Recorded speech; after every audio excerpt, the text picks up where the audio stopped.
Buongiorno a tutti e benvenuti a una nuova puntata di Pillole di Napoletano.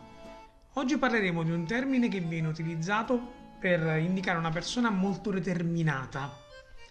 Il termine in questione è must to George.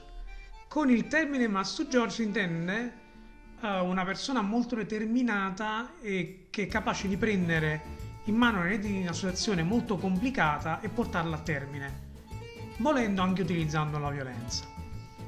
Ci sono varie etimologie riguardo a questa parola.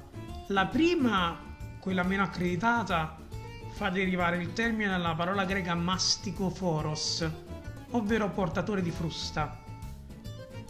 Con questo termine si indicano le persone che utilizzavano la frusta o dei bastoni per calmare le persone più agitate all'interno degli ospedali.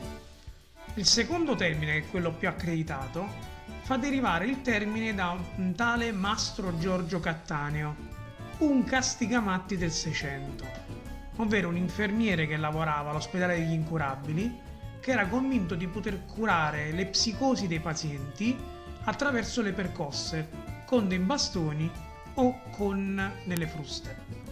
Da qua l'accezione della violenza nel termine Mastro Giorgio. C'è anche un modo di dire molto particolare legato al termine Mastro Giorgio, che è qua l'aspetta Mastro Giorgio. Lo aspetta Mastro Giorgio per indicare una persona che comincia già a dimostrare i primi segni di pazzia.